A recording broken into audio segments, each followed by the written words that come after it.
Dois dos predadores mais belos e mortais do planeta entrarão em rota de colisão. O que pode ocorrer em uma disputa mortal como essa? Sejam bem-vindos a esse canal. Se vocês curtem esse tipo de assunto, se inscrevam porque teremos mais vídeos a respeito. Aqui vamos falar sobre leão versus tigre, um dos combates mais polêmicos que existem por aí. O título Realidade diz respeito a uma análise o mais científica possível sobre esses dois animais. Então, vamos a ela. Situação do combate. Vejamos rapidamente o mapa de distribuição das espécies. É fato que o homem dizimou muito, não só dessas, como também de muitas outras espécies de populações de animais. Notem a área de sobreposição, grande parte da Índia. Infelizmente, não temos dados confiáveis ou científicos de como poderia ter sido a interação desses animais há mais de 100 anos atrás.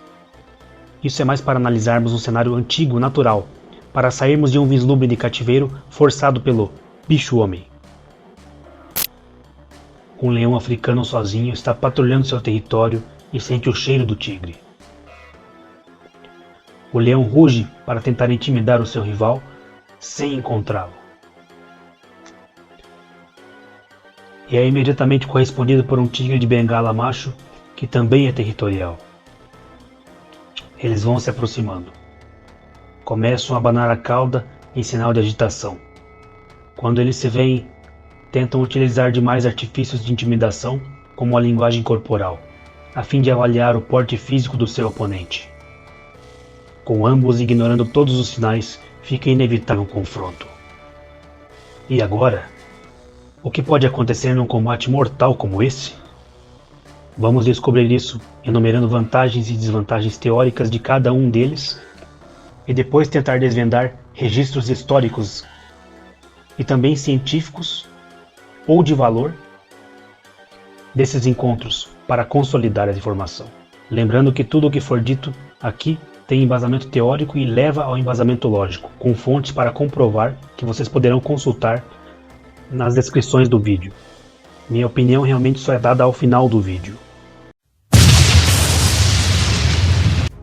Tamanho e peso. Este item pode ser bastante variável. Entre leões, temos os leões do Serengeti, por exemplo, com pesos médios menores do que leões da África do Sul. Entre tigres, as variações são maiores ainda, se considerarmos todas as subespécies. E mesmo considerando, por exemplo, o tigre de Bengala, os da região de Sundarbans costumam ter pesos médios menores do que os tigres das reservas centrais da Índia.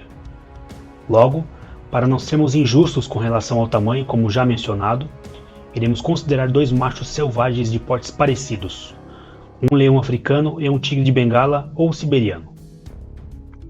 Nessas condições, o que costuma ocorrer é do leão poder ser levemente mais alto na altura até o ombro. Todavia, o tigre tendo um corpo um pouco, sem contar a cauda, mais comprido e mais massa corporal no ventre e peito até as costas. Nessas condições de tamanho parecido, o tigre tenderá a apresentar mais massa e peso. Vamos considerar a média dos pesos dos tigres de Bengala e dos leões da África do Sul, do Parque Nacional Kruger. O leão tem um peso médio de 181 kg, enquanto um tigre de Bengala macho tem um peso médio de 205 kg. Logo, em portes parecidos, considerando animais selvagens, o tigre tenderá a ter o item peso como vantagem a se considerar, algo que pode variar. Vamos considerar entre 10 e 20 kg de diferença. Então, neste item, ponto para o tigre. Patas e garras. Por que considerar este item? Primeiramente, pela forma em que esses animais se enfrentam, onde uma delas é utilizando patadas. Isso tem alguma valia nos critérios teóricos de pontuação, pois, quanto maior a pata e as garras, maior será a abrangência ou área de acerto, bem como garras maiores em tese entrarão mais profundamente na pele ou carne do outro animal, e, reunidas, em teoria também aumentariam o potencial de estrago. Logo, embora visualmente, se compararmos esses animais cativos, juntos não consigamos perceber diferenças significativas do tamanho das patas, elas podem existir, sempre variando de tamanho de acordo com o exemplar. O tamanho das patas pode ser um assunto mais polêmico, porém, há indícios de que o tigre, principalmente siberiano, possua patas maiores ou mais largas do que um leão. O mesmo se aplica a alguns tigres de Bengala. Em portes parecidos, essa diferença pode ser menor. Podemos ver na imagem, mesmo numa diferença pequena, o tigre de Bengala tenderá a ter um pouco mais de vantagem nesse quesito de dimensão da pata. Já as garras também podem ter influência em conta do tamanho do exemplar. Ainda assim, a maioria das fontes disponíveis de informações nos sugerem que os tigres costumam ter garras maiores do que garras de leões. Um site que faz réplicas com base em animais já existentes traz diferenças maiores entre garras desses animais, com as garras de tigres sendo consideravelmente maiores. Todavia, essa diferença deve diminuir ao aproximarmos o porte desses animais. Mas ainda assim, deve dar vantagem ao tigre. As medidas das garras dos leões ficariam entre 6 a 8 cm, média de 7 cm, e do tigre de 8 a 10,5 cm, média de 9,2 cm. Logo, destes itens, por mais que as diferenças não sejam tão significativas em alguns pontos, ponto para o tigre. Cabeça, força da mordida e dentição. Por que relacionar esses três itens? Simples, eles podem estar ligados. E todos eles também estão atrelados geralmente ao tamanho do exemplar analisado, salvo o tamanho do crânio, que pode variar ainda mais de indivíduo para indivíduo. Cabeça / crânio. Com ambos os animais de portes parecidos, tenderemos a ter crânios de tamanhos parecidos. Todavia, com o crânio do tigre tendendo a ser ligeiramente mais comprido.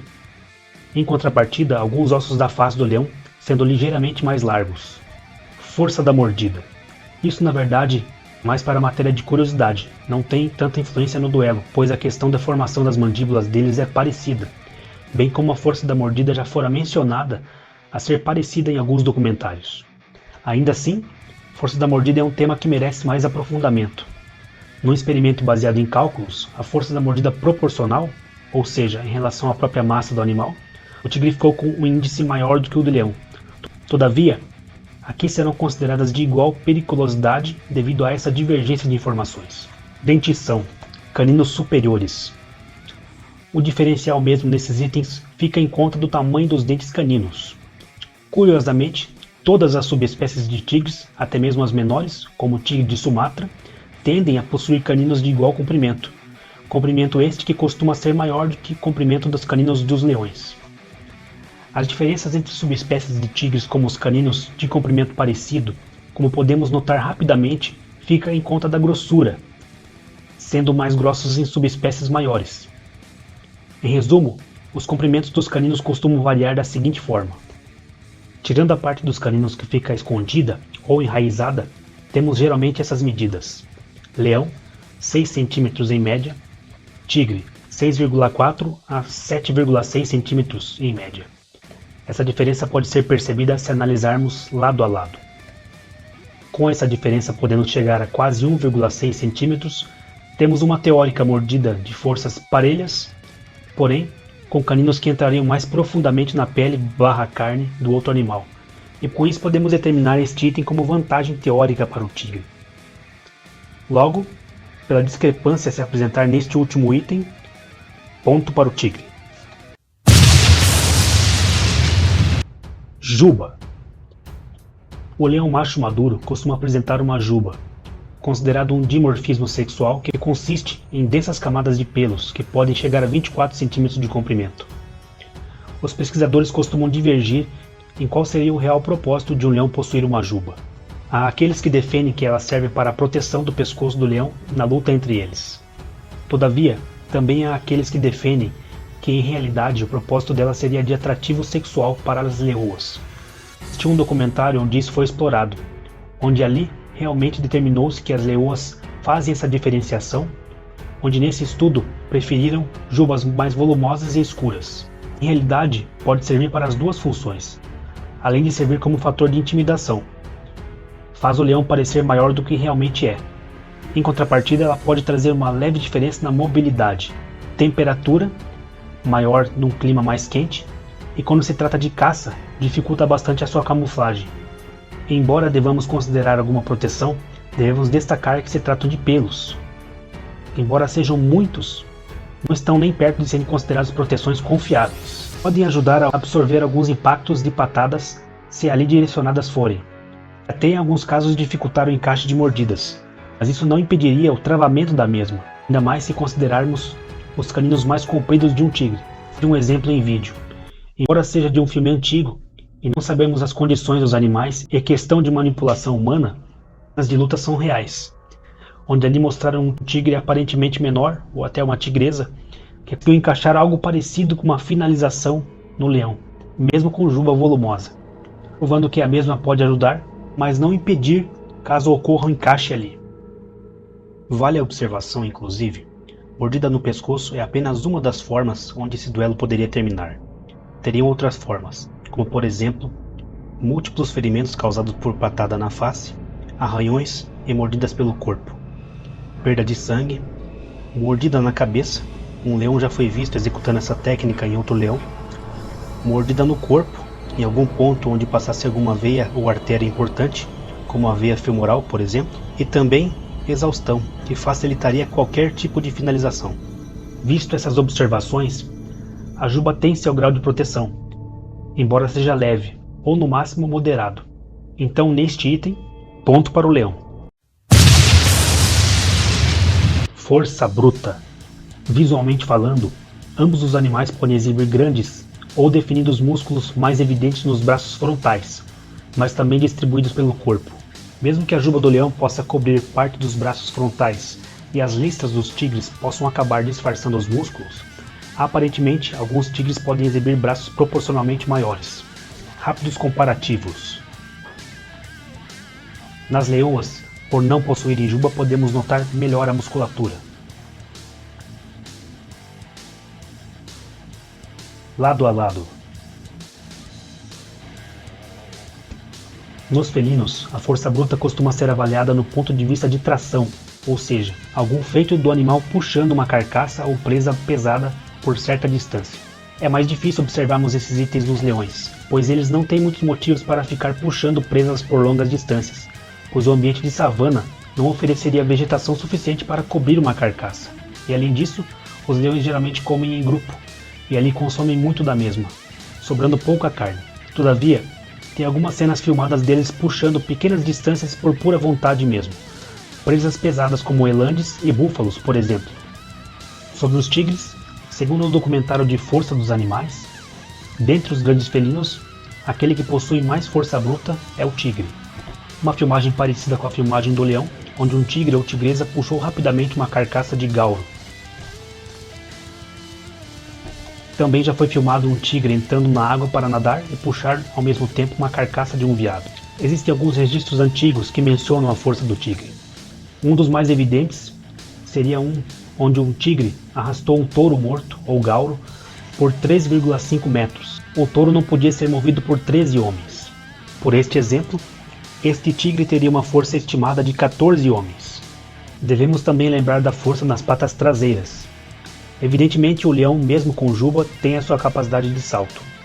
Todavia, o tigre, mesmo podendo ser mais pesado, é o terceiro maior saltador dentre todos os felinos em se tratando de distância real, não proporcional ao tamanho. Para conseguir fazer isso com todo esse peso, é evidente que ele precisa de mais força nas articulações e muscular. Este item de patas e pernas traseiras é certo que ele possua mais força. Há um rápido exemplo onde um tigre salta para atacar um homem em cima de um elefante. Isso pode ter peso no duelo na questão de golpear com mais força, caso ele esteja por baixo, e caso esteja por cima, essa força pode gerar maior base para ele se segurar em pé ou sentado, como este exemplo. Visto tudo isso, se crê realmente que no geral o tigre possua mais força bruta. Todavia, ambos são bem fortes. É provável que o leão também tenha vários homens de força, porém alguns poucos a menos do que o tigre. Portanto, neste item de força bruta, Ponto para o tigre. Questão: leão, o gladiador, versus tigre, o assassino frio. O leão é tido popularmente como um animal que só luta, dorme e tem as leoas para caçarem por ele. Algumas coisas de fato podem ter uma tendência, mas jamais devemos generalizar ou cravar característica por causa de geralmente ocorrer. Desfazendo os mitos. Abate. É fato que um leão, macho líder de bando, tem menos preocupação com a questão de caçar e pode se preocupar mais com a questão territorial, ou seja, defender seu território e bando, principalmente de outros leões. Todavia, isso não significa que ele não cace ou seja menos técnico para caçar. Antes de um leão conseguir destronar outro leão, ele tem que sobreviver caçando sozinho ou com seus irmãos machos. É uma tarefa difícil caso estejam com a juba desenvolvida, pois a mesma atrapalha na camuflagem. Todavia, mesmo assim eles o fazem, se mostrando capazes até mesmo de abater um búfalo de tamanho médio ou não grande sozinhos. Essas características de abate ele desenvolve desde jovem, somando ao que carrega em seus instintos, com o que aprende observando e praticando com leões mais velhos. Obviamente o mesmo ocorre com tigres, que caçam sozinhos quando adultos. Lutador. Muitos acreditam que o fato do leão líder de bando ter menos preocupação com a caça faz dele melhor lutador. Primeiramente, devemos lembrar que o leão não costuma entrar em brigas à toa. Quando um leão estranho se aproxima de um grupo, os machos evitam o confronto, usam uma atitude ameaçadora e avaliam rapidamente a força do oponente, o adversário, e se afasta se sentir em posição de inferioridade. Obviamente que, em teoria, se todas essas tentativas de intimidação falharem, eles irão entrar em vias de fato, ou briga. Assim como os leões, os tigres, principalmente os machos, são territoriais, e também poderão entrar em confrontos mortais em condições de intimidação. Temos exemplos de um tigre sendo morto por outro tigre em um confronto territorial. A questão técnica de lutas, não só em leões e tigres, mas aqui os destacando, é desenvolvida desde a infância dos mesmos, onde eles em conjunto com seus instintos desenvolvem habilidades de lutas e finalização nas brincadeiras, sem as garras expostas com seus irmãos ou até com os pais, caso nasçam sozinhos, mas geralmente nascem com irmãos, e vão aprimorando até a fase adulta, ou seja, técnica de luta ambos possuem, experiência de batalhas vencidas por território, também ambos podem possuir, mas não temos como cravar isso. A agressividade varia de indivíduo para indivíduo. Tudo isso torna essa questão bastante equilibrada, pois ser selvagens, a tendência é que ambos saibam matar e também saibam lutar. Então, neste item, ninguém leva vantagem. Neutro. Registros históricos. Como visto até agora, em teoria, o tigre tem levado mais vantagem do que o leão. Mas e na prática, o que já foi evidenciado historicamente sobre esses encontros? Infelizmente, devido à popularidade desses dois animais, muitas pessoas tendem a desenvolver empatia demasiada e parcialidade para um deles. E isso podemos notar ao pesquisar os registros históricos dos duelos. Irei disponibilizar os links para quem quiser acessar, mas peço para que olhem, para quem quiser consultar, com um olhar bastante crítico. Considerem também que nem estou dando valia em questão de peso no duelo para 99% dessas postagens, devido justamente às possíveis edições ou manipulações que podem ter sido feitas por fãs parciais desses animais, infelizmente. E também porque a imensa maioria dessas fontes não são científicas, é o foco aqui buscado no vídeo. Quando digo que não são científicas, digo que são prints de telas sem fontes, ou quando tem livros, são livros antigos escritos por poetas, romancistas, contistas, cineastas, historiadores generalistas, caçadores. Nenhuma dessas fontes é considerada científica, mas para quem quiser, vou deixar o link com as duas versões, tanto para a versão de um animal vencendo como para outro. O único livro encontrado e revisado externamente, para quem não tenha montagens, e não tem, eu vou deixar aqui a fonte, que é de valor científico. É do livro Wild Cats of the World, Os Grandes Gatos Selvagens do Mundo, por Mel Sundquist e Fiona Sundquist. O livro é reconhecido na comunidade científica de grande valia, portanto, acaba tendo um peso nessa questão. Em resumo, este livro diz: ocasionalmente, os leões foram forçados a lutar contra os tigres, mas aparentemente os tigres sempre venceram. Alfred Martini, o tratador, descreveu o tigre como o melhor lutador. Então, neste item, ponto para o tigre. Conclusão geral. Agora sim, atribuindo minha opinião neste duelo, Ter um favoritismo estabelecido de forma teórica, como aqui, não significa a vitória garantida na prática. É evidente que na prática, como muitas vezes podemos observar em parques asiáticos, onde esses animais convivem, geralmente eles se avaliam, fazem linguagem corporal e parecem saber que ambos podem se ferir muito se forem até o final num duelo. Isso é realmente viável, visto que ambos estão equipados com excelentes armas de combate e predação. Todavia, não significa que não possamos estabelecer um favoritismo aqui, uma estimativa. Por isto, em uma maioria de duelos, eu daria 65% de vitórias para o tigre contra 35% de vitórias para o leão. Isso não subestima e nem superestima nenhum dos dois felinos. É apenas uma análise fria e o mais científica possível envolvendo esses dois incríveis animais de topo de suas cadeias alimentares. E aí pessoal, gostaram? Espero que tenham curtido. E não se esqueçam, se ainda não se inscreveram, se inscrevam neste canal, porque teremos mais vídeos a respeito de conflitos interespecíficos. É isso aí pessoal. Um abraço e até a próxima.